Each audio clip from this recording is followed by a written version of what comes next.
नमस्कार मित्रमैत्रिणींनो, आपल्या यूट्यूब चॅनलमध्ये तुमचं खूप खूप स्वागत आहे.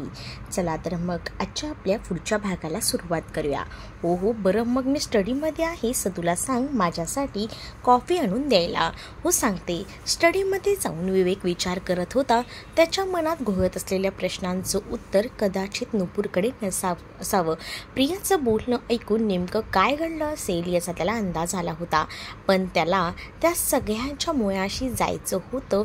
त्याला पडलेल्या काही प्रश्नांची उत्तरं कदाचित नुपूर देऊ शकत होती आणि या प्रश्नांची उत्तरं शोधता शोधता त्याच्या आयुष्यातला एकमेव निरुत्तर प्रश्नांचं उत्तर त्यालाही गवसणार होतं. बहुतेक आता पुढे मला खरं खरं सांग प्रिया, तू नक्की ठीक आहेस ना? तुला इथे काही त्रास तर नाही आहे ना?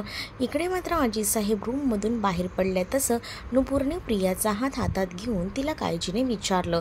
तिच्या चेहऱ्यावरून हात फिरवला. कालपासून मानसिक तणावात एवढी होरपळलेली होती ती की तिच्या चेहऱ्यावर साफ दिसत होता तो तणाव. निस्तेज वाटत होती. कितीही सहज नॉर्मल चेहरा ठेवायचा प्रयत्न केला तरीही दडपण चेहऱ्यावर जाणवतच होतं. आणि तिच्यासमोर बसलेली नुपूर होती जी लहानपणापासून तिला ओळखायची. तिच्या चेहऱ्यावरची रेष जरी हलली तरीही कळायचं नुपूरला, अगं ठीक आहे मी, उलट्यांमुळे हैराण झाले आहे ना, त्यामुळे अशक्तपणा वाटतोय, दुसरं काहीही नाही. आणि इथे कसला त्रास? आजीसाहेबांना तर पाहिलंच तू, खूप काळजी घेतात त्या माझी.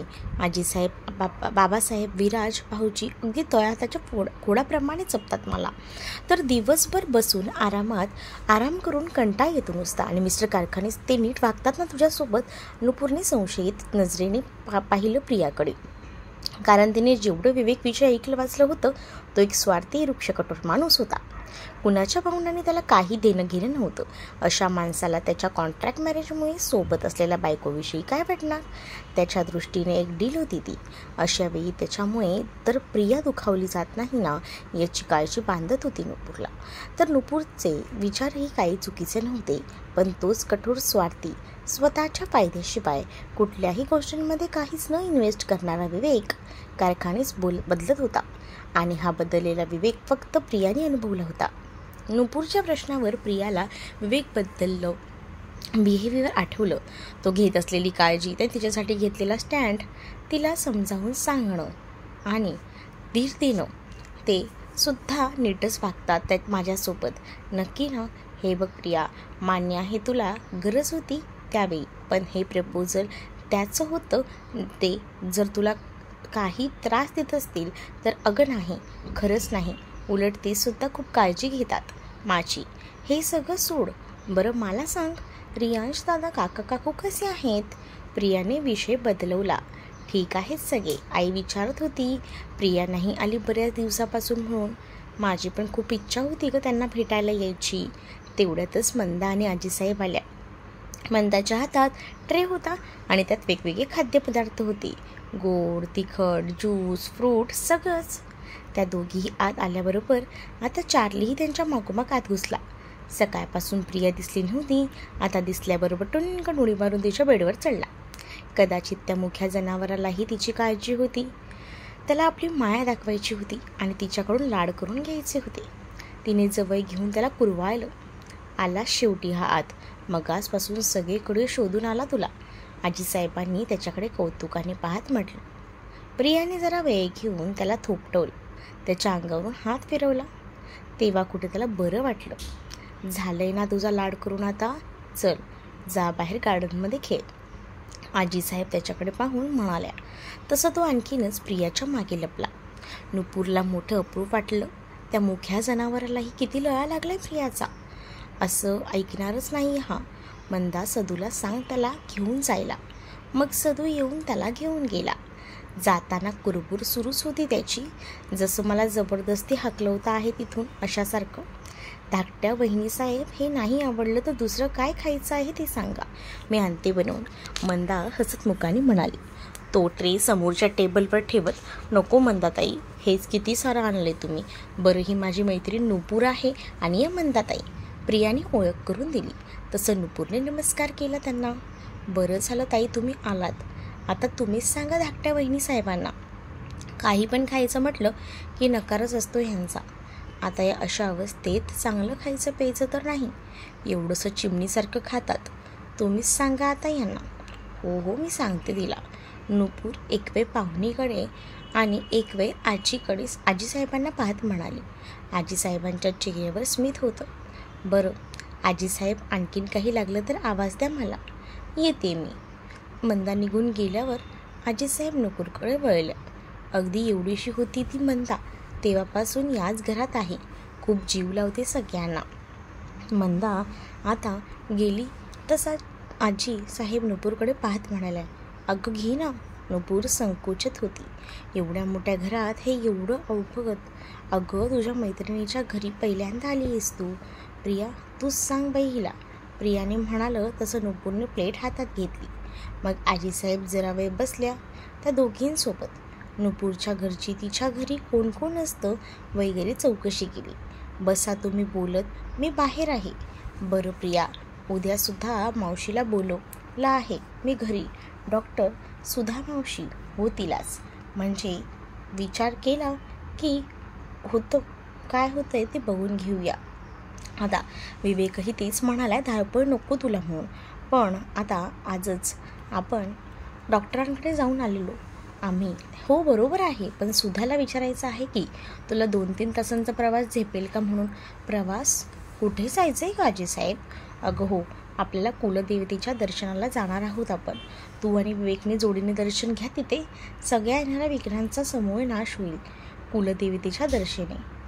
तर आता शिवाय आपलं फार्म हाऊसही तिथून जवळच आहे. मागच्या वेळी विराज परदेशी जाण्याच्या आधी गेला होतो आम्ही सगळेजण तिथे. तेव्हापासून कोणाचं जाणंही झालं नाही. आता सगळे सोबत आहोत तर जाऊया तिथेही. तुलाही तेवढंच बरं वाटेल. आजीसाहेबांच्या तोंडून ते ऐकून पुन्हा एकदा आपण त्यांची फसवणूक करतो आहोत हा विचार मनात येऊन गेला. कुलदेवतेच्या दर्शनाला जायचं, तिथे ज्या देवापाशी त्यांची अमाप श्रद्धा असेल तिथे आपण हे बनावटी नातं घेऊन जायचं दर्शनाला, म्हणजे पुन्हा त्यांच्या भावनांशी खेळणं झालं. चेहऱ्यावर काळजीचं जाळ पसरायला लागलं होतं, पण त्या दोघी समोर होत्या. तिने स्वतःला सावरलं. बरं मी बाहेर आले. नुपूर सगळं ऐकत होती. एकंदरीत आजीसाहेबांच्या बोलण्यावरून त्यांनी प्रियाचं आणि विवेकचं नातं अगदी मनापासून स्वीकारलं होतं. प्रियाची अनाथ म्हणून जी ओळख विवेकने घरात करून दिली होती, तिच्या त्या ओळखीचा काही एक परिणाम झाला नव्हता त्यांच्या नात्यावर. एवढंच काय तर त्यांच्या दृष्टीने प्रियाच्या पोटात असणारं बाळ तिचं आणि विवेकचं होतं. मनापासून जीव लावत होत्या त्या प्रियाला. अशावेळी त्यांच्याशी पदोपदी खोटं बोलणं प्रियाला किती जड जात असेल, किती दडपण येत असेल तिच्यावर, याचा अंदाज नक्कीच बांधू शकत होती नुपूर. आजीसाहेब गेल्या तसं प्रियाने नुपूरला नाश्ता करायला म्हटलं. मस्त आहे गाजराचा हलवा. नुपूरने एक चमचा तोंडात टाकला. तुला आवडतो ना म्हणून सांगितला होता बनवायला. थँक्यू. तुझे डॉक्युमेंटसाठी मी बोलले कॉलेजमध्ये. जाधव सर म्हणालेत मदत करतो. थोडा वेळ लागेल पण मिळून जातील. प्रिया आय एम सॉरी यार. नुपूर एकदम गंभीर झाली. प्रियाच्या या परिस्थितीला कुठे ना कुठे आपणही जबाबदार आहोत असं सारखं वाटायचं तिला. कशासाठी? त्या दिवशी मी तुला आग्रह केला नसता तर आज ही वेळच आली नसती. त्यावर प्रिया खिन्न हसली. तुझी चूक नाही आहे असं अजिबात वाटून घेऊ नकोस. माझं नशीबच खराब म्हणून ह्या वाटेला आलं माझं.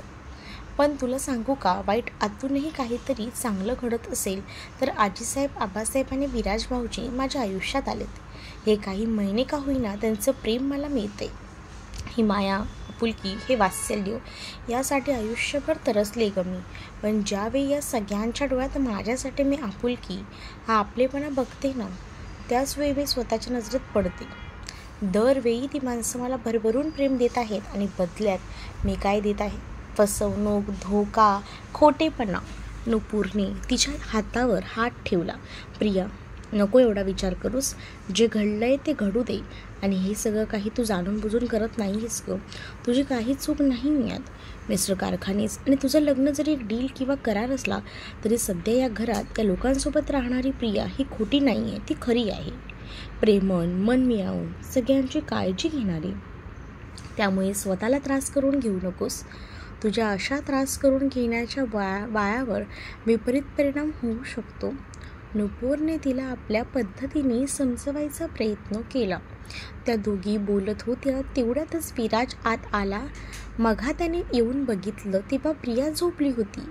वहिनी आता का असं? तो बोलतच आत आला. तर लक्ष समोर बसलेल्या नुपूरकडे गेलं. या ना विराज भाऊजी, ही माझी मैत्रीण आहे नुपूर, आणि नुपूर हे माझे विराज भाऊजी. हाय. हॅलो. तुम्ही वहिनीसोबत कॉलेजमध्ये होतात का? तर शाळेपासून सोबत आहोत आम्ही. Wow, great. मग तर वहिनीबद्दल बरंच काही माहिती असणार. तर तुम्हाला म्हणजे वहिनींच्या आवडीनिवडी, त्यांच्या हॉबीज, हो सगळं माहिती आहे मला. Then please tell me. बहिणीला विचारतोय कालपासनं, तर काही सांगत नाही आहे बघ ती. चल, प्रियाला गाणं गायला खूप आवडतं. खूप सुंदर आवाज आहे तिचा. Oh really? हो प्रिया. नुपूरला डोळ्यानेच नको सांगू म्हणून म्हणत होती, पण तिने आता दुर्लक्ष केलं. आणि हो, तिला कुकिंगची पण खूप आवड आहे. आता I am damn sure for that.